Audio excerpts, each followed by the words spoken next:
दोस्तों, बारिश तो बहुत कम हुई है, लेकिन बारिश का असर बहुत ज़्यादा हो रहा है पौधों के ऊपर, क्योंकि पिछले 1.5-2 माह से दोस्तों बारिशें बिल्कुल ही नहीं हो रही थीं। जैसे ही दोस्तों बारिश थोड़ी सी हुई है, लेकिन उसके इफ़ेक्ट जो हैं पौधों के ऊपर बहुत अच्छे नज़र आ रहे हैं। और इसके साथ साथ जो मौसम का टेम्परेचर है वो भी नीचे आ गया है काफ़ी हद तक। रात को ठंड होने लगी है और दिन को भले ज़्यादा थोड़ी सी गर्मी ही महसूस हो रही है, लेकिन काफ़ी हद तक जो टेम्परेचर है दोस्तों वो नीचे आ चुके हैं। मैं आपको अपने गार्डन का ओवरव्यू दिखा रहा हूं दोस्तों। यहाँ पे बैंगन के पौधे हैं, ऐसे ही सीड गिरा दिए थे बैंगन के, तो ये माशाल्लाह आप देख रहे हैं। तो पौधे बहुत अच्छे हैं, इनकी ग्रोथ अच्छी है। और दूसरा इसके पीछे जो है वो एलोवेरा है। एलोवेरा के पौधे जो ऐसे ही पड़े हुए होते थे, हमने इसको उठा के इस टब में रख दिया और उसको ना हम पानी देना कभी कभार भूल जाते थे। तो दोस्तों आप जो अब इसको पानी देते हैं तो साथ उसको भी पानी जो है ना मिल जाता है। तो यहाँ पे दोस्तों बाइज़ल माशाल्लाह अच्छा पौधा है इसका। और यहाँ पे दोस्तों बेरी का पौधा, इसकी ग्रोथ आप देख रहे हैं माशाल्लाह अब शुरू हो गई है। इसकी मैंने कटिंग की थी, इसकी ना प्रूनिंग की थी, आपको वीडियो में भी दिखाया था। दूसरा यहाँ पे दिखाऊं तो दोस्तों यहाँ पे अंजीर प्लांट है। इससे पहले जो इसके ऊपर फ्रूट आए थे बहुत ही हेल्दी थे। ये दूसरा इसका फ्रूट है, दूसरी दफ़ा इसके ऊपर फ्रूट आए हैं, मतलब एक सीज़न में। तो इसका साइज़ जो है ना अभी छोटा है, बढ़ता नहीं है। तो आप देख रहे होंगे माशाल्लाह ओवरऑल इस पौधे की ग्रोथ भी अच्छी है। दोस्तों यहाँ पे मैंगो प्लांट, ये सीड से गुठली से खुद ब खुद ग्रो हो गया है, तो हमने इसको रहने दिया। देखते हैं इसकी क्या सूरत हाल बनती है। तो यहाँ पे एक और बाइज़ल, न्याज़बो जिसे बोलते हैं पंजाबी में।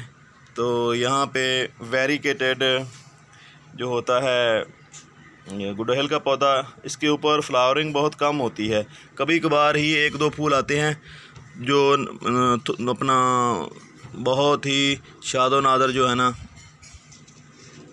निकलते हैं। तो इसके ऊपर मैंने केमिकल पेस्टिसाइड का भी किया है इसके ऊपर इस्तेमाल। इसको केमिकल खादें भी दी हैं, इसको ऑर्गेनिक खादें भी दी, लेकिन इसके ऊपर फूल जो है ना नहीं आ रहे। अगर आप इसके मसले को समझते हो दोस्तों, तो आप मुझे कमेंट सेक्शन में जाके बताइएगा, ताकि हम इसका उस तरीके से इलाज कर सकें कि इसके ऊपर फूल आना शुरू हो जाएं। दोस्तों यहाँ पे है रबड़ प्लांट, इसको नीचे रखा हुआ था मैंने गिराज में, तो यहाँ ऊपर उठा के लेके आया हूँ। तो उसके बाद इसकी ग्रोथ अच्छी है।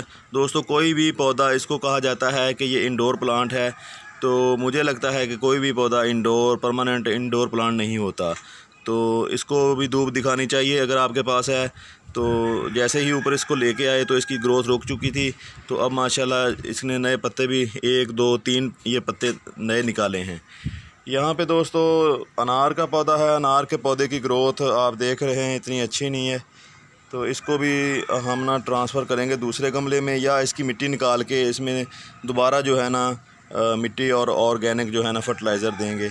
दोस्तों यहाँ पे लीमू का पौधा है, यहाँ पे लीमू भी बनना शुरू हो गए हैं। ये देखें यहाँ पे लीमू तो दोस्तों बन रहे थे, पिछले दिनों भी बने थे इसके ऊपर, लेकिन टेम्परेचर ज़्यादा होने की वजह से जो लीमू हैं वो खुश्क होके सूख कर वो ड्रॉप हो गए। यहाँ पे आपको दिखाऊं दोस्तों, मेरा ये किन्नू का पौधा है। किन्नू के पौधे के ऊपर 3 ही फ्रूट आए थे, जो अल्हम्दुलिल्लाह अभी तक इसके ऊपर लगे हुए हैं। लेकिन पौधे की ग्रोथ जो है ना रुक गई है, क्योंकि वो सारा जो तवज्जो है अपनी ग्रोथ की वो पौधे के जो ऊपर लगे हुए फ्रूट की तरफ है। तो यहाँ पे दोस्तों गुआवा प्लांट है। 2 पौधे हैं मेरे पास यहाँ पे। तो एक ये बड़े वाला और ये एक छोटे वाला है। इसको मैंने 2-3 माह पहले लाया था इस पौधे से, तो इसको 2 माह बाद में लाया। उससे कहा था कि मैंने कि यार 2 तरह के पौधे मेरे पास हो जाएं, 2 तरह की वैरायटी हो जाए। उसने कहा ये जो वाइट वाला होता है जैसे आम मार्केट में अवेल होता है, ये पिंक गुआवा है। तो अब देखते हैं कि ये पिंक निकलता है या नहीं। आपको दिखाऊँ यहाँ पे, तो इसकी ग्रोथ माशाल्लाह देखो कितनी अच्छी हो रही है। यहाँ पे दोस्तों ऑर्नामेंटल गुआवा है, इसकी भी ग्रोथ अच्छी है माशाल्लाह। एक झाड़ी नुमा पौधा बनता जा रहा है, आपके सामने है। इसको इतना हमने तवज्जो भी नहीं दी कभी कि इसके ऊपर कोई इतना फर्टिलाइज़र का इस्तेमाल किया हो या इसकी केयर की हो। तो ये इसी तरह है जैसे एक बच्चा होता है, काबिल बच्चा होता है, तो उसकी तरफ तवज्जो नहीं दी जाती कि यार ये पढ़ लेगा। उसी बच्चों के ऊपर तवज्जो दी जाती है जो बच्चे पढ़ने में नालायक हों। तो इसी तरह इसने अपनी ग्रोथ खुद ब खुद रखी हुई है, तो हम भी इसके ऊपर इतनी तवज्जो नहीं देते। इसको फर्टिलाइज़र का भी ख्याल नहीं रखते और इसकी दूसरी ज़रूरियात का भी ख्याल नहीं रखते। मतलब कि पानी भी इसको हम जब दे दिया जब चाहा, मतलब अपनी मर्ज़ी से ही। तो कभी कभार ये 2-2 दिन इसको पानी हम नहीं देते। तो इसकी ग्रोथ अल्हम्दुलिल्लाह आप देख रहे हैं बहुत ही अच्छी है। दोस्तों यहाँ पे है चौड़े पत्तों वाला पुदीना। माशाल्लाह जैसे ही इसके पत्तों को छूते हैं तो हर तरफ जो है ना इसकी स्मेल फैल जाती है। बहुत ही खूबसूरत जो है ना देखने में लगता है और ये मेरा फेवरेट भी है। जो नकीले पत्ते वाला होता है या पतले पत्ते जिसके होते हैं दोस्तों, वो थोड़ा सा जंगली सा होता है और थोड़ा सा कड़वा भी होता है। जब इसकी चटनी आप बनाते हो तो बहुत ही टेस्टी बनती है। तो अगर आपके पास ये पौधा नहीं है तो आप इस वैरायटी को अपना गार्डन में लाजमी शामिल करें। बहुत ही टेस्टी पुदीना है। ज़्यादातर ये सर्दियों में ये वैरायटी जो हमें मार्केट में अवेल होती है। आप अगर मार्केट से पुदीना लेने जाओगे तो दोस्तों आपको नकीले पत्तों वाला मिलेगा। जैसे ही सर्दी शुरू होती है तो ये पौधा जो है अपनी ग्रोथ दोबारा शुरू ले लेता है और ये मार्केट में सर्दियों में ही आता है। दोस्तों यहाँ पे है नाइट जैस्मिन, जिसे रात की रानी भी बोलते हैं। तो इस पौधे को मैंने 15-20 दिन पहले ही लगाया था। तो अब इसकी ग्रोथ आप देख रहे होंगे। इसने नई पत्ते निकालना शुरू कर दिया, नई ब्रांचें भी निकाल रहा है। ये देखें यहाँ पे जैसे ही हम नीचे कैमरे को लेके जाते हैं तो नीचे से ऊपर तक दोस्तों इसके ऊपर नई ब्रांचें और नए पत्ते आ रहे हैं। दोस्तों ये सामने पॉलीटेन पाम का पौधा है, देख रहे हैं। इसको मैंने सर्दियों में रिपोर्ट किया था तो इसकी ग्रोथ रुकी थी। इसकी जड़ें जो है ना गुच्छा नमा बन गई थी। तो इसलिए मुझे ना इसको दोबारा इसकी मिट्टी निकाल के इसमें दोबारा मिट्टी और डाली थी मैंने। तो जिसकी वजह से आप देख रहे हैं कि इसकी ग्रोथ जो है ना दोबारा शुरू हो गई है और देखने में बहुत ही खूबसूरत नज़र आ रहा है आपको। दोस्तों यहाँ पे है ब्रिंजल बैंगल का पौधा, जिसके ऊपर भी फ्लावरिंग शुरू हो गई है। तो जैसे ही गर्मी थोड़ी सी कम हुई है तो पौधों के ऊपर बहार सी आ गई है। आप देख रहे होंगे पौधों की ओवरऑल जो ग्रोथ है बहुत ही अच्छी हो रही है। ये देखें यहाँ पे दोस्तों, यहाँ पे है भिंडी के पौधे। ये 2 भिंडी के पौधे हैं। तो इससे हमने 2-3 दिन पहले हार्वेस्ट की थी भिंडियाँ। तो यहाँ पे आपको दिखाऊं और जो है ना इसके ऊपर जो शुरू होगी ये बीमारी जो है ना जी, ये पौधों की जान ये बीमारी लेती है। ये देखें यहाँ पे मिलीबग का बहुत ज़्यादा अटैक हुआ। यहाँ पे आप देखें चींटियाँ आ रही हैं, तो आप समझ लें कि वहाँ पे मिलीबग का आपके पौधों के ऊपर भरपूर हमला हो चुका है। इसको हम रिमूव करते हैं वीडियो के बाद।